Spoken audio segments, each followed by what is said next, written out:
It's funny because, like, as much as I love bugs, I did not start this project thinking I was going to talk about bugs. When I was figuring out what I wanted to do, I was like, oh, parasites, those are cool. I haven't done a lot of research into them. And it just so happened that what interested me most is the caterpillar and wasp aspect of it.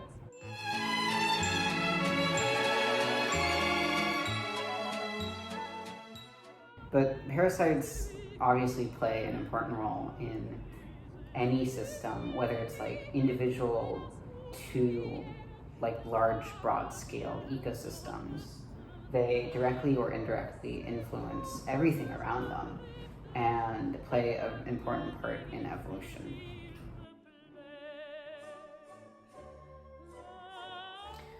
Okay, so when we look at this, the red strings indicate a direct effect, while the blue ones have an indirect effect that lead to this. Parasites have some really interesting ability to influence a host's fitness. Fitness, as we know, is passing your genetics on to your offspring, like having kids, like doing all that, you know. You need two things, to survive and to have kids. Parasites can influence both of those, either directly or indirectly. Let's pretend that you are this guy, a male tobacco hornworm caterpillar. If you were uninfected, you would have giant testicles, be able to reproduce, do all the caterpillar stuff. But if you got infected by a parasitoid wasp, instead of developing the large reproductive organs, that energy and sugar would then go to the wasps that are eating your fat away from the inside. Because you don't want to be selfish, you need to feed them. So why would you spend energy developing these reproductive organs? The way parasites have control over their hosts is in a way of mind control, which usually results in host death. So if we take hairworms, which is a thing coming out of this mantis right here, they develop inside the mantis, and as they're ready to leave, they will force the mantis to find a body of water and drown themselves as they escape, which is what's going on right here. Another way that parasites will mind control is through the California killfish, which we'll talk about their parasites in a few minutes, but when they're infected, they will have more jerky, like sudden movements a lot closer to the surface of water, where they're more likely to be eaten by the shorebirds, because that's where the parasites want to be, because that's how they reproduce and get their eggs out into the open, is through the shorebirds. And then another really big aspect of mind control is something we'll talk about a little bit later with these guys. So with mind control, it indirectly leads to loss of reproduction because you're dead. You can't really have children if you're dead. So why does this actually matter?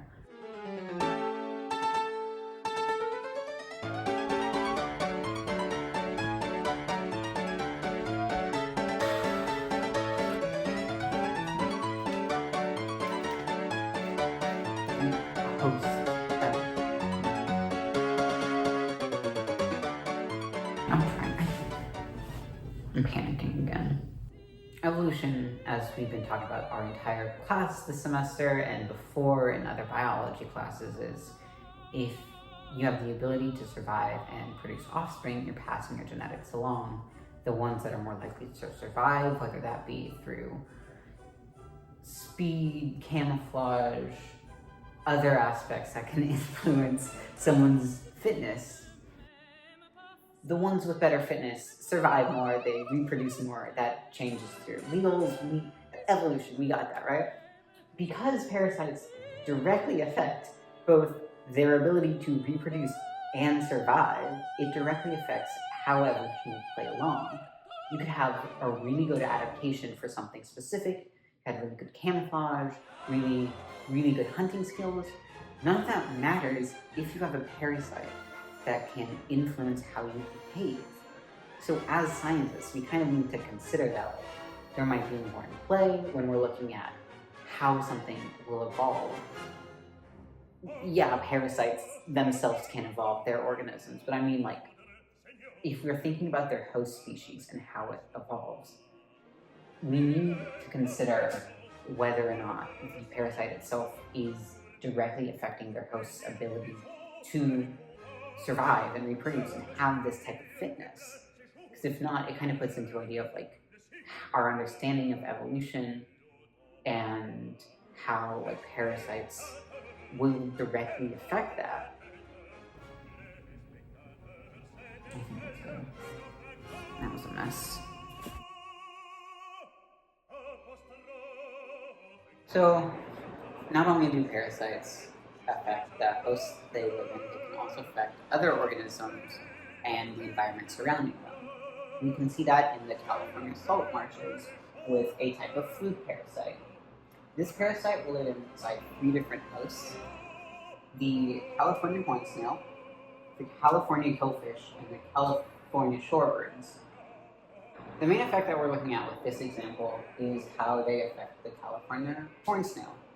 There was a study done where they compared how the uninfected snails compete with the infected snails. I'm going to read a quote. So the team measured how the uninfected snails performed without parasite snails competing with them. They grew faster, released far more eggs, and could thrive in far more crowded conditions. The results showed that in nature, the parasites were breeding so intensely that the healthy snails couldn't reproduce fast enough to take full advantage of the salt marshes. So, these parasites not only inhabit these snails and use them as a host, they're a form of keeping them in control, kind of like the wolves in Yellowstone. So, let's say we take away the parasite. Because the snails have the ability to now reproduce and like enjoy their environment without having to compete directly with the parasite snails, that will lead to overpopulation, overconsumption of their main food source, which is the algae, and then also habitat destruction. Because like the wolves in Yellowstone, as the deer grew more and more, they ate more and more, destroying the environment. Kind of the same thing with these snails. As their population would grow more and more, it would change the environment completely and completely like disrupt these California salt marshes. The main picture basically is these parasites are an important keystone species where you might not expect them to be.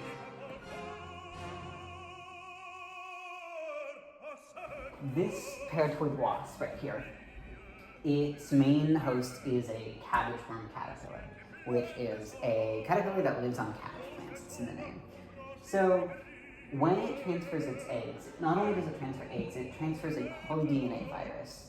They have a symbiotic relationship because the virus gets a host organ and the wasp gets like a suppressed immune system because of the virus.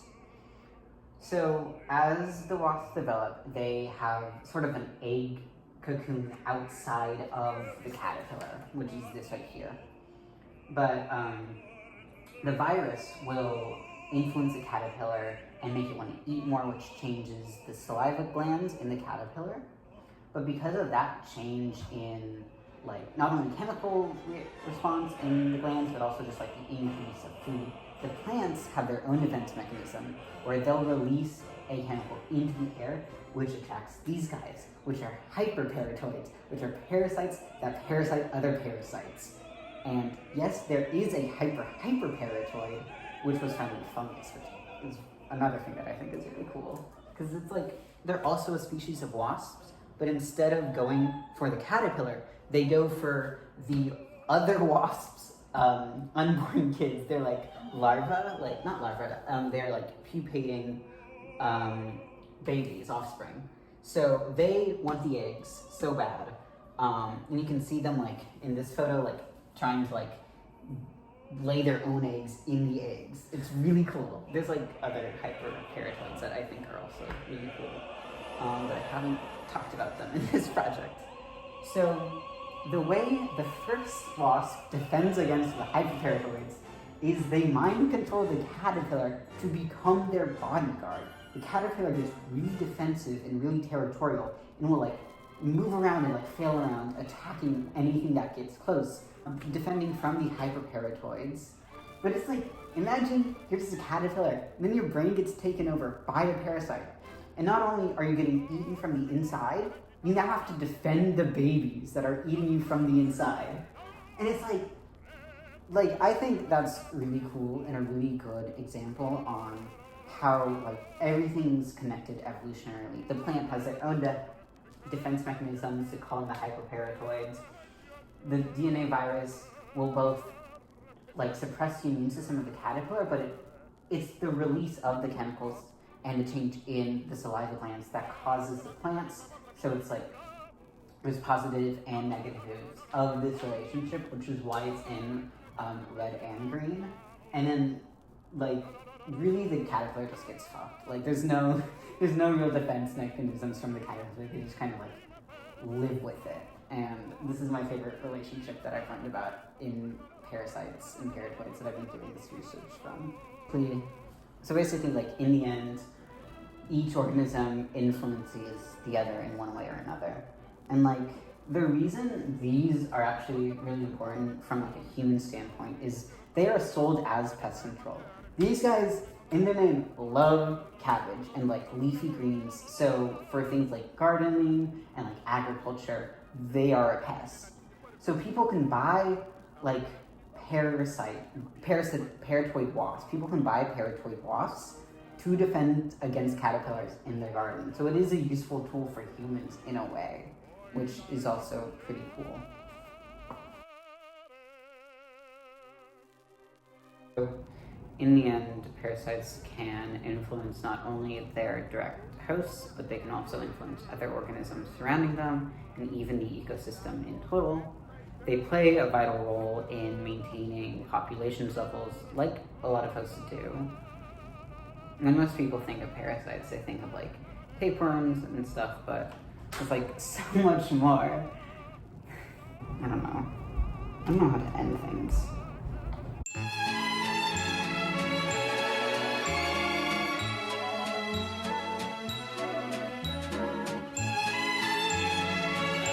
So let's say you were a healthy cabbage-worm caterpillar and no plus on male tobacco hornworm caterpillar.